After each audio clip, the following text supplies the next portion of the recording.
はい、皆さんこんにちは。京都のマサです。今日はね、今ね、桂坂の方にちょっとね、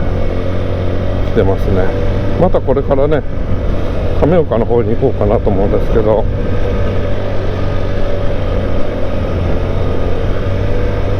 今日ね、今回お話ししようと思ったのが、思い出の青春曲ね、青春ソング、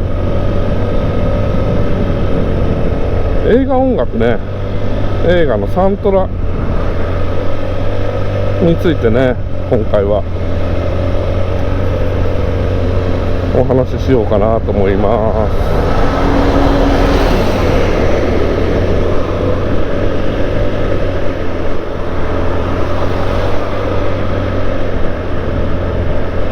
す。1980年代、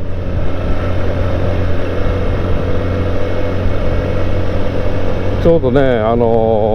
前にも話したと思うんですけど、MTV とかでこうミュージックビデオがね、世界中で見られるように多分なった時代だと思うんですけど、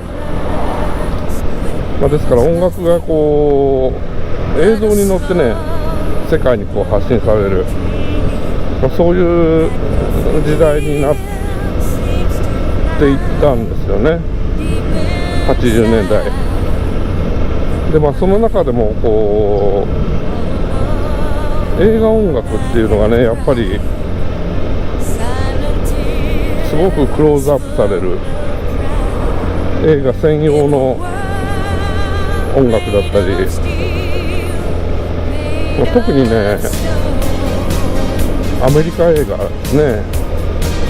アメリカ映画はこの辺の戦略がうまいんですよね。その辺はね、ちょっといいとこと悪いとことあるんですけどね。いいとことしてはそのイメージ戦略、もうその曲が流れるだけでね、映画のワンシーンを思い出すようなね、そういう、ですから世界的ヒットにこうつながったような映画っていうのはやっぱり必ずね、そういう決定的なヒットソングがねあったりするんですけど、その陰でね、もともとメジャーじゃなかったようなシンガーの場合はね、映画の力なりに押されて一発屋で終わってしまうというかね、名前、下手したら名前まで、歌手名までね、ちゃんと表示されないような形でね、誰が歌ってるのかわからない。で、映画の中では映画のヒロインなりが歌っていたりとかね、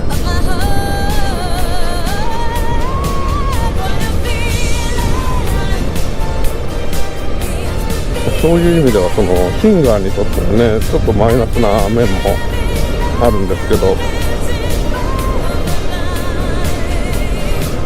そんな中でね、ちょっと紹介したいなと思ってね、やっぱりこの80年代のミュージックビデオ、映画音楽をリードしたと言ったらね、もうフラッシュダンスですね。アイリーンキャラのフラッシュダンスね。これは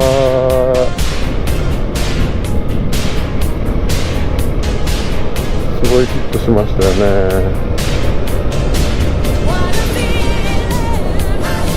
ダンスシーンもね、白熱のダンスシーンを組み合わせて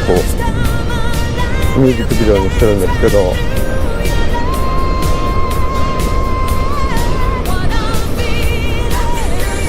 女優さんはね、ジェニファー・ビールズっていう女優さんなんですけど、実際踊ってるのはまたね、ダンサーは違ったりして何人かいるみたいですね、影武者のダンサーがね。で、そのシーンによってね、違うダンサーが歌ってるんですけど、ジェニファー・ビールズがその曲に合わせて歌ってるように、仕上がってるようなビデオですね。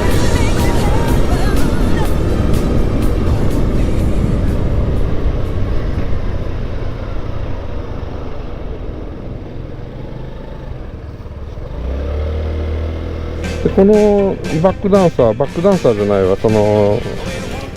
吹き替えのダンサーね、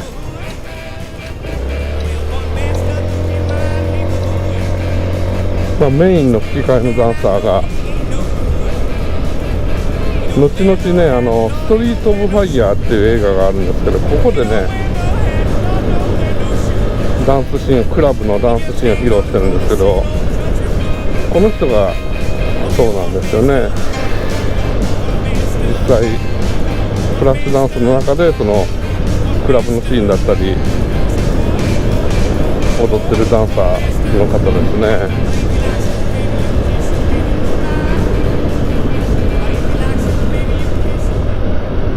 でそのちょうど名前が出てきた今ね、ストリート・オブ・ファイヤー、これもすごくね曲重視な映画というのかな。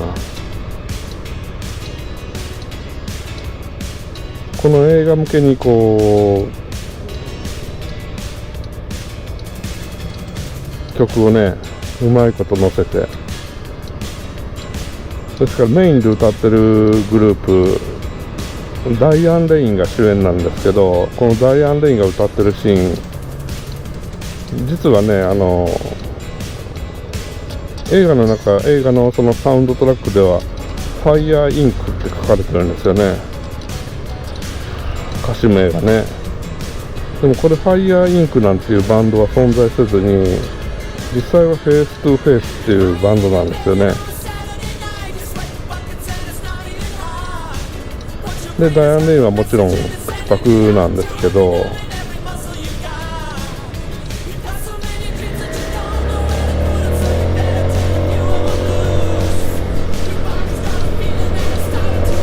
この映画のすごいとこはね、その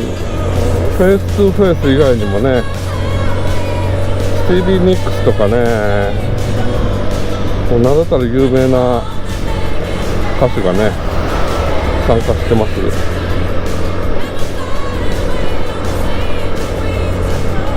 で迫力の映像とね、この音楽と、まだ当時のねその映画の作り方っていうのがアナログだったんですね。だから爆破のシーンとかもすごい迫力がありますし、なんか今のね映画ってやたらと車がぶっ飛んだりねCG でしたりしてますけど、そういう感じではないね。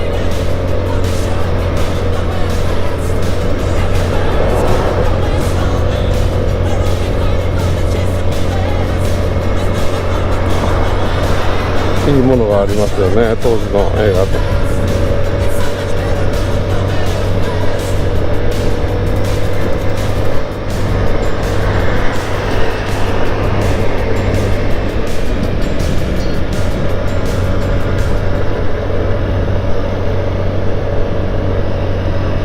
で続いてね外せないのはね、やっぱりトップガン。このトップガンっていう映画の主題歌というかね、これはベルリンというバンドが歌ってるんですけど、愛は吐息のようにっていうね曲ですけど、もうこれは本当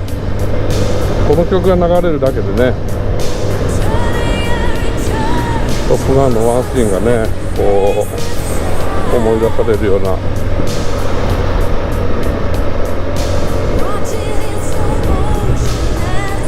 そしてまた今ねトップガン新しく作ってるんですよね。作ったのかな、もう作って公開されてるのかな。マーベリックでしたっけ。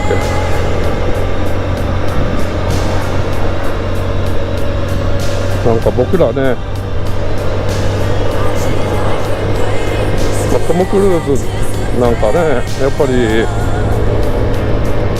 若い頃、出だしの頃はね、まだそんなに有名な俳優じゃなかったんですよね。マット・ディロンとかと一緒にこう出てたねアウトサイダーズっていう映画があるんですけどね、フランシス・フォード・コッポラ監督の。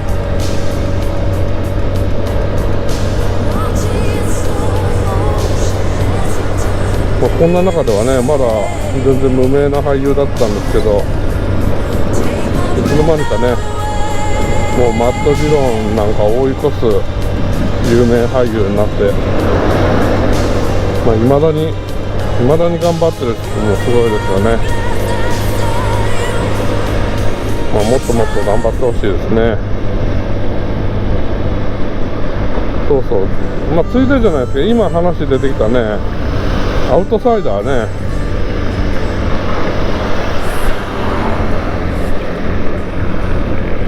これもね、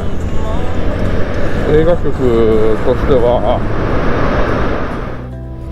ステイゴールドっていう曲がね、映画の挿入歌になってるんですけど、スティービー・ワンダーの曲ですけどね、これが最後のシーンで泣かせるような曲なんですよね。やっぱり当時のね、アメリカの若者が無茶してね、マット・ディロンが演じてる役なんかはね、最後死んでいくんですけど、警察に撃たれてね、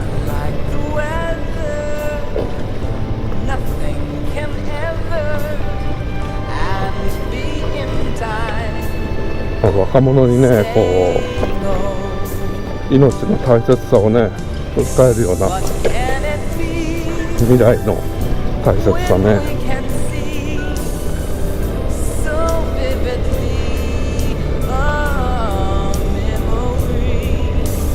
洋楽映画では僕一番好きな映画じゃないかな、これ。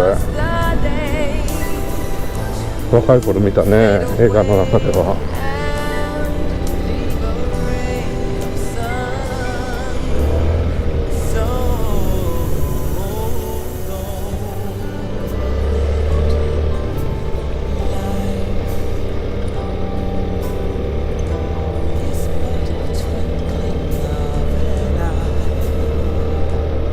で、あともう一つね、紹介しておきたかったのはね、ネバーエンディングストーリーね。ネバーエンディングストーリーのテーマっていうディマールが歌ってるんですけど、これはね、映画自体はね、ファンタジーな世界の映画でね、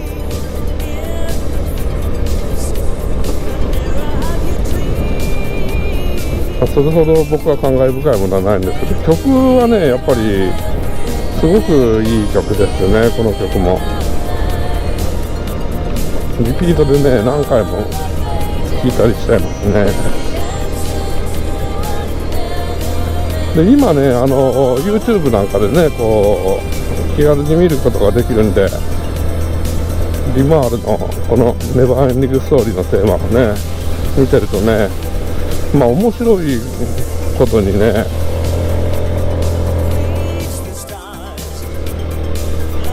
この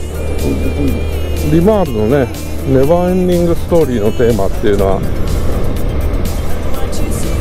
もともとはね、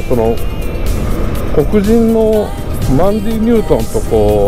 歌ってる、ペアでね、歌ってるんですけど、歌ってるように見えるんですけど、実はこの黒人のね、歌手は、もともとリマールってカジャグーグーっていうバンドにいて、そこから独立してソロで活動しだした時にヒットした曲なんでね、これがもともとだから彼と一緒に歌ってたバックコーラスの人なんですね、この黒人のベス・アンダーソン、マンディ・ニュートンね、マンディ・ニュートンがで、本当に歌ってたのはベス・アンダーソンっていう白人のアメリカ人なんですね。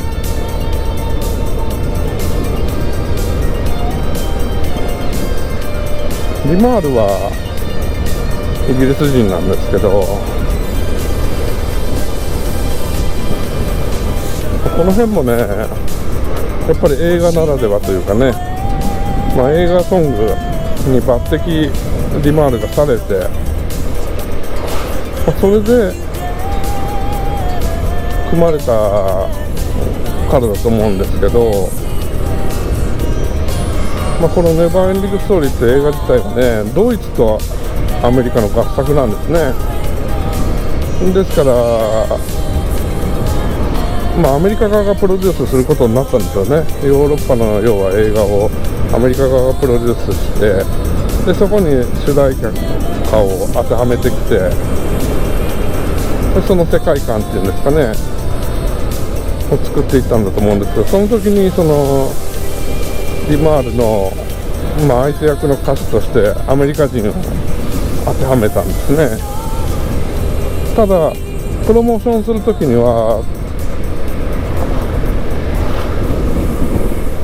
多分リマールとしてプロモーション活動をしてましたんで、そのベス・アンダーセンを連れてくるわけにいかないからそうしたのかよくわからないんですけど、まるきりねその黒人の人と歌ってるように見受けられるんですけどね、実はこれ全部口パクだという。で面白いのがそのあとねライブみたいなので歌ってるシーンがあるんですけど、これもまた別の白人の人が立ってるんですね。けどね曲聴いてると当時の曲なんですね。やっぱりこのベス・アンダーセンが歌った歌い方っていうのがすごく高音が高い声が出てますんで、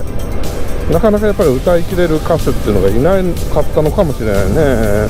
ライブでね。だからなぜかねほとんどリマールのこの曲をいろいろなシーンのものを見てみても面白いんですけど、口パクが多いんですよ。で口パクじゃないのもねたまにはあるんですけど、そういうのって大体後の時代リマールが歌ってるやつは当時と歌い方がもう違うんですね。タイミングの取り方とかね全然違うんで、それでライブだってすぐ分かるんですけど、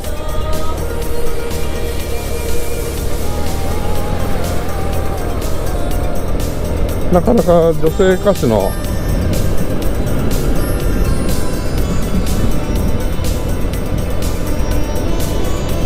その組み合わせというんですかね、いろんなパターンがあるんでね、これはビデオで後でその YouTube とかで見て面白い現象ですね。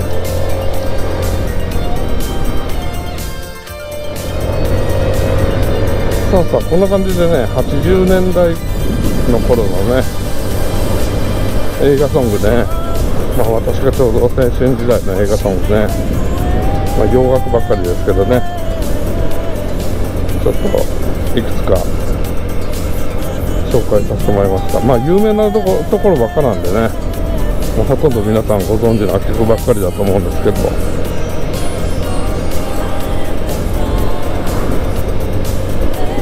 今ねこう YouTube でいろいろ見ることができますんでね、簡単に、そういうのを探してみても面白いと思います。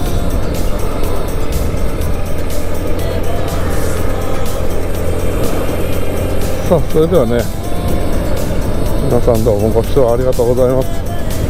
また動画の方よろしくお願いいたします。それでは失礼します。